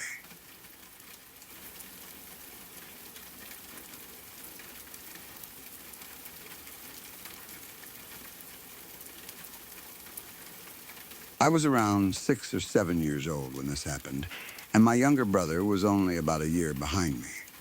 At that age, he was the person closest to me.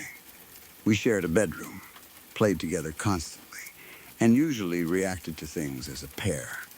If one of us woke early, the other one was often awake within minutes. The morning, I remember, was unusually cold. It was still early enough that the rest of the house was silent. My parents were asleep, and there were no normal morning sounds yet. No television, no voices, no movement from downstairs. I woke without knowing why. For a few moments, I remained in bed, trying to understand what had pulled me out of sleep. Then, I noticed light coming through the shutters in front of our window.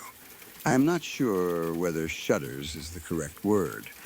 They may have been blinds or slatted covers, but they blocked most of the window while still allowing narrow lines of light to enter. The brightness caught my attention because the room had been dark when we went to sleep. I woke my brother instinctively. I did not feel frightened yet. Looking outside was simply one of the first things we liked to do when we woke up.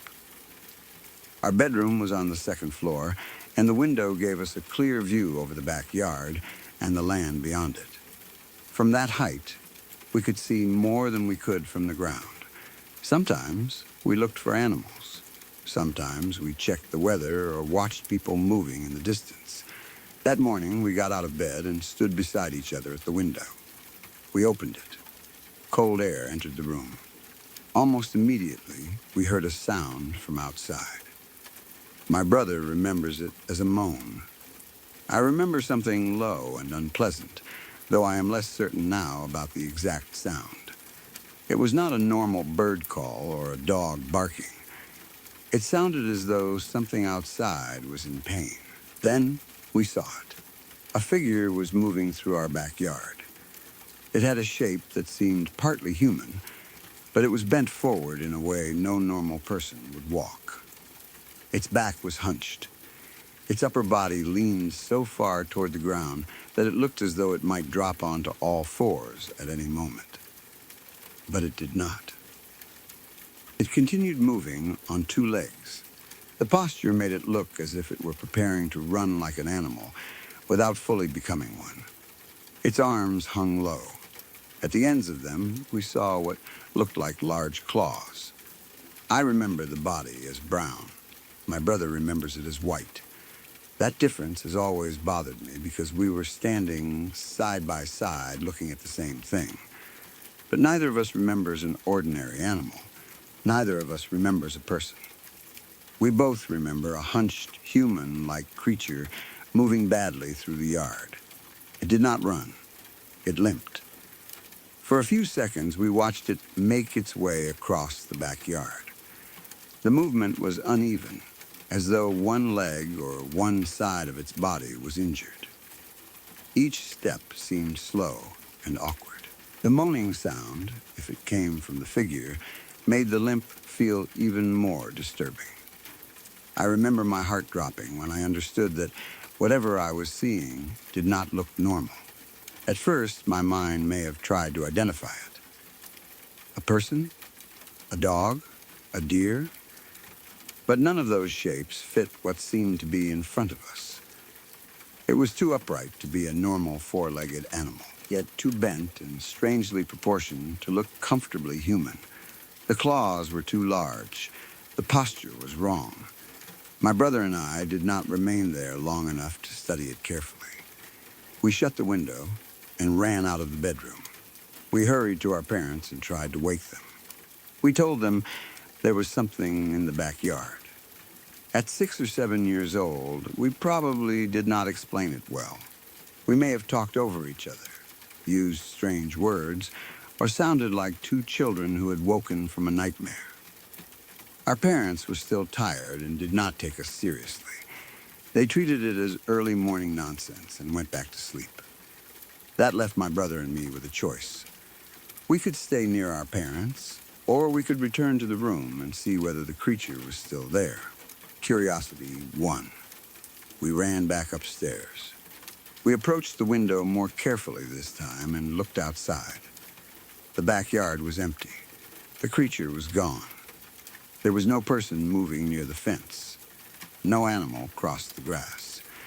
We saw nothing that explained what had been there a few moments earlier. That was the end of the sighting. We never saw it again, but the memory has stayed with both of us. Whenever I think about that morning, my eyes begin to water. It is not exactly the same as crying from sadness. The reaction feels physical, as though my body remembers the fear before my mind has time to organize it. I can tell myself that we saw an animal. I can remind myself how young we were. Still, the image returns with the same disturbing shape. A cold morning. Light through the shutters, my brother beside me. The window opening. A moan. Then a hunched figure limping across the backyard. The most obvious explanation is that we saw an injured animal. A deer is one possibility. Deer can stand and move in ways that look surprisingly human when seen from above or at an unusual angle. An injured deer may hunch its back, lower its head, and limp awkwardly. Its front legs might look like long arms. The hooves could appear like claws, especially to a frightened child looking through low morning light. If the animal had lost fur, suffered an injury, or was covered in snow or frost, its color might be difficult to judge. I might remember brown because deer are usually brown. My brother might remember white because the light made the animal appear pale. A deer can also make strange sounds. They grunt, bleat, snort, and sometimes produce low cries that do not sound like the gentle noises people expect. An injured deer could make something resembling a moan. If it crossed the yard and then moved behind a fence, tree, or building, it could disappear before we returned. That explanation accounts for most of the event. But in our memory, the figure did not move like a deer. It seemed to have a human torso and arms. It did not have an obvious long neck, horizontal back, or four-legged shape. Still, childhood perception is not exact. A deer facing partly toward us might hide the alignment of its body. Its front legs could overlap, making it seem upright. If it reared slightly or struggled with an injury, the posture might become even stranger. A large dog is another possibility. A sick or injured dog can walk with its back severely arched and its head lowered. Long fur, thin legs, and paws could appear like claws. If the dog had mange, its body might look almost hairless and humanoid.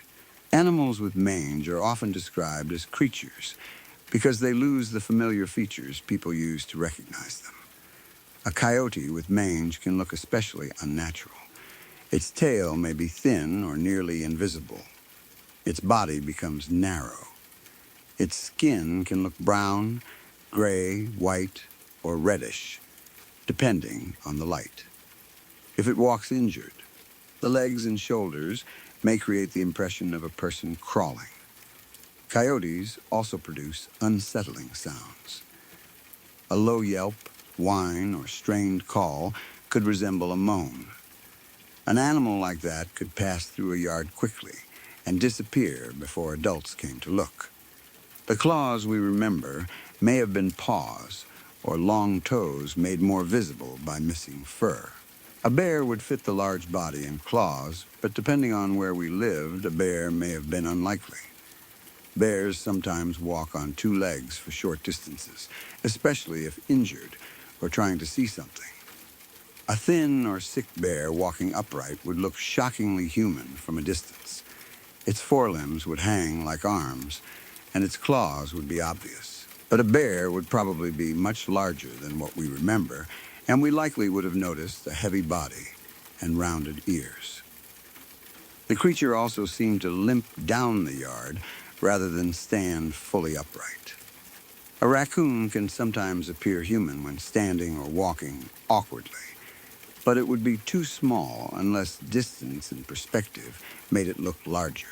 The second floor view may have distorted scale. We could see the creature clearly enough to be frightened, but we may not have understood how far away it was. A small animal closer to the window might appear larger. A large animal farther away might look narrow and human-shaped. Early morning light makes distance especially difficult to judge. Shadows flatten the body. Details disappear. The brain fills in what it cannot see. The shutters or blinds may also have altered the view. If we look through slats, each part of the figure could be broken into sections. The horizontal lines might hide the body and leave only the upper shape, legs, and moving arms visible. When we open the window, the frame or netting may still have interrupted the image. A normal animal seen through partial obstruction can become something unfamiliar. The fact that my brother and I remember different colors is evidence that the lighting was poor. One of us saw a dark brown body. The other saw a pale white one. If the creature had one clear physical color, both of us should probably remember it similarly. But memory does not preserve color perfectly, especially from childhood. The morning light could have struck one side of the animal while leaving the other in shadow. It may have been covered in frost, snow, mud, or patchy fur. The disagreement does not mean we saw different things. It shows that our brains interpreted incomplete information differently. There is also the possibility that one of us influenced the other's memory. We have probably discussed the incident many times. Each retelling can change details. I may originally have been uncertain about the color, then settled on brown because that matched an animal explanation. My brother may have remembered white because the image felt ghostly. Over the years, both versions became firm. The central shape remained shared, while the color separated. That is common in eyewitness memories. Two people can witness the same event and confidently disagree about clothing, height, direction, or color. Agreement on the general figure does not guarantee accuracy in the details. We were also extremely young. Memories from 6 or 7 can be vivid but unreliable. The experience may have lasted only a few seconds. Fear can make those seconds feel longer. We remember watching it limp across the yard, but perhaps we saw only 2 or 3 movements before running. The brain may have filled in the path afterward. What looked like claws might have been branches, grass, or the shape of the animal's feet. What looked like arms could have been front legs. What looked like a hunched human body may have been an injured animal lowering its head. Another possibility is that the figure was a person. Someone could have entered the backyard early in the morning. They may have been elderly, injured, intoxicated, or carrying something heavy. A person wearing a thick coat, blanket, or pale clothing could appear hunched. Gloves, tools, or long fingers might look like claws. The moaning sound could come from pain, drunkenness, illness, or effort. If the person was trespassing, they might move quickly out of view after hearing the window open. A second-floor perspective could make their body appear unusually proportioned. The fact that the figure moved on 2 legs supports a human explanation. But the posture seemed too low. We remember it as almost ready to run on all 4s. A person with a severe back condition or injury could walk that way, though it would be unusual. Someone collecting something from the ground might remain bent over while moving. A person wearing a long coat with their arms hanging down could appear animal-like in poor light. If they were carrying bags, tools, or branches, the ends might look like claws. The backyard may also have contained shadows or plants that blended with the person's body. We may have seen a real person, but interpreted the details through childhood fear.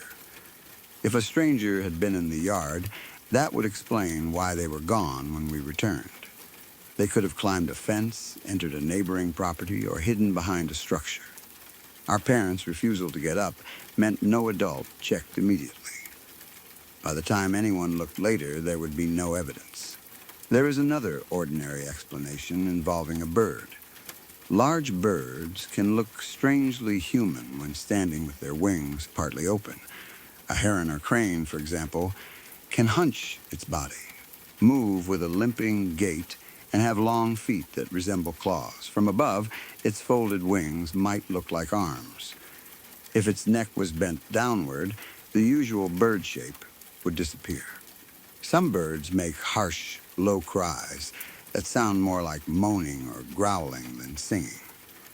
A large injured bird crossing a yard at dawn could look like a small humanoid creature. Its color could appear brown to one witness and white to another, depending on the species and light. The problem is that we remember a torso and limbs more like a person than a bird. But young children may not recognize an unfamiliar bird, especially one moving awkwardly. Owls are another possibility. A large owl on the ground can appear hunched and almost human, with broad shoulders and pale coloring. Its talons would look like claws.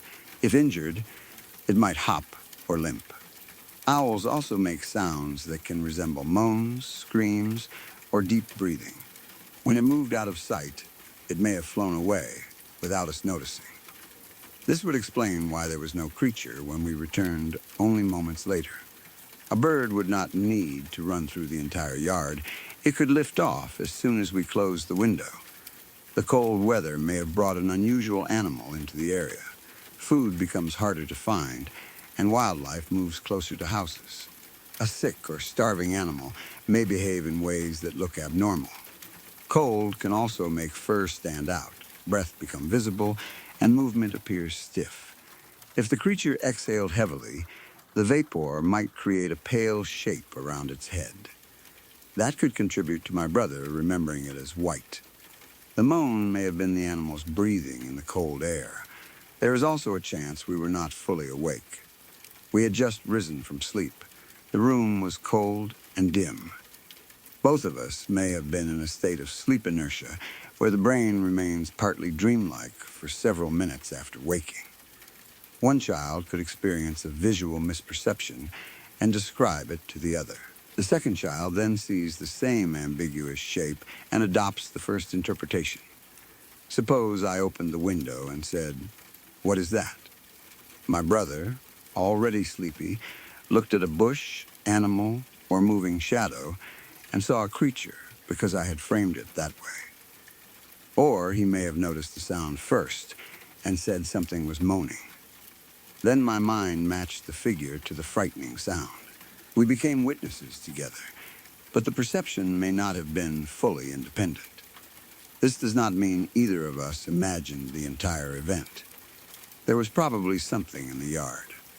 The question is whether its strange form came from the object itself or from two tired children trying to identify it. Sleep-related hallucinations are also possible, though less likely if both of us saw the same figure. A person waking from sleep can see a dream image over the real environment. This is called a hypnopompic hallucination. The figure might appear outside the window, move, and disappear. I could have woken my brother and described what I saw while he was still half asleep. He might later remember seeing it himself. But according to our shared memory, we stood side by side and watched it move. My brother remembers the moan and a white creature, which suggests he had his own perception. Still, childhood memories can merge. It is possible only one of us saw the figure clearly, while the other heard the story immediately afterward. Years later, both memories became first person. The emotional intensity of the event would make that blending easier. The light through the shutters may also have created a projection. Moving branches, a person beyond the fence, or an animal outside the direct view could cast a distorted shadow into the yard. A shadow stretched across uneven ground can appear tall, hunched, and humanoid. If the wind moved the source, the figure might seem to limp. The moaning could come from wind passing through a gap in the window, fence, or house. When we opened the window, the air pressure changed and produced the sound. We connected the noise to the shadow. Once we shut the window and left, the light or wind changed. The figure was gone when we returned. This explanation would account for the unnatural proportions and the disagreement over color. I may remember the dark shadow itself as brown. My brother may remember the pale surface on which it appeared. However, we remember a solid figure moving through the backyard rather than a flat shadow. The memory may have become more physical over time. The supernatural interpretation is that we saw something neither human nor animal. The posture, claws, moaning, and unusual movement fit stories of creatures that imitate human form without moving correctly. It may have been sick, injured, or trying to remain unnoticed. The fact that it appeared early in the morning and disappeared before adults looked makes it feel as though it belonged to the boundary between night and day. Some people would call it a crawler, a spirit, or another kind of humanoid being, but assigning a name does not explain what happened. Most creature legends are built from sightings with the same limitations as ours: darkness, distance, fear, and brief observation. Once a person learns a label, the memory begins to match the legend more closely. I do not want to claim we saw a specific supernatural creature when we could not even agree on its color. The large claws remain one of the most disturbing details.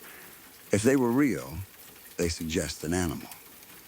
Claws are ordinary on wildlife, but become frightening when attached to something that appears human.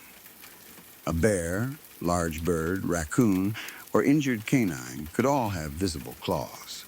Our brains may have recognized the hands incorrectly, while still noticing the feet or paws accurately. A creature on 4 legs that raised its front body could create the illusion of arms ending in claws. The limp also supports injury rather than the supernatural. Animals hit by vehicles or caught in traps may move in horrifying ways. A damaged hip, leg, or spine can force the body into a hunched posture. A suffering animal may moan. Children who have only seen healthy animals might not recognize the injured version. What looks like a monster may be a familiar species in severe distress. This is probably the explanation I find most convincing now. We saw an injured animal moving through the yard. The cold morning light hid its normal features. Its pain changed its posture and voice. My brother and I were too young to identify it, so we remembered a humanoid creature. The animal disappeared because it continued beyond the yard or hid while we were waking our parents. But the emotional memory resists that answer. When I picture a deer, dog, coyote, or owl in the same place, none fits perfectly. The body remains too human. The arms remain too long. The posture remains as though it might fall onto all fours, but chooses not to. Perhaps that is only because the original image has been remembered and retold for years. Every retelling removes ordinary details and preserves the strange ones. The face is gone because neither of us saw it clearly. The color becomes uncertain. The claws grow larger. The limp becomes more deliberate. The result is a figure that no real animal can match. Memory is not a video. It is a reconstruction built from fear, discussion, and imagination. The fact that my eyes tear up when I remember does not prove the creature was supernatural. It proves the experience frightened me deeply. The body can react to old memories as though the danger is returning. A smell, image, or thought can trigger the same physical response years later. My younger self believed something dangerous was in the yard. That fear became part of the memory. I also wonder whether our parents' refusal to look made the event more powerful. If they had come to the window and said, "That is an injured deer," the mystery might have ended immediately. If they had checked the yard and found tracks, feathers, or fur, we would have had evidence. Instead, they went back to sleep. My brother and I returned alone. The yard was empty. There was no adult explanation to replace what we believed. The creature remained whatever 2 frightened children had decided it was. Even now, I try to reconstruct the scene rationally. The window was on the 2nd floor. The sun or early morning light came through the shutters. The backyard may have contained frost, snow, or pale grass. An animal entered from one side. Its body was partly hidden. We heard wind, a bird, or the animal itself. It limped across the yard. We panicked and ran. By the time we returned, it had reached a fence or hidden area. Nothing impossible occurred. That explanation is complete. It is also probably true. But whenever the memory returns, I do not see an animal I can name. I see my brother standing beside me in the cold room. We open the window together. A low moan comes from outside. At the bottom of the yard, something bent nearly double moves across the ground. Its arms hang too low. Its back rises in a sharp curve. Its hands or feet end in long claws. It takes a few uneven steps, limping as though one side of its body is failing. I remember brown. My brother remembers white. But we both remember that it looked at least partly human. We slam the window and run. Our parents dismiss us. When we return, the yard is empty. There are no answers waiting in the grass. Maybe it was a coyote with mange. Maybe it was a deer with a broken leg. Maybe a large injured bird stood in a posture we had never seen before. Maybe one child's fears shaped what the other child remembered. Those possibilities are more likely than a creature no one else ever saw. Yet the sighting remains shared enough that neither of us can dismiss it completely. The color changed between our memories. The terror did not. And after all these years, the question that still brings tears to my eyes is not whether the thing was brown or white. It is why, for those few seconds before it disappeared. Both of us were certain that something shaped almost like a person was limping through our backyard, as though it had forgotten how people were supposed to walk.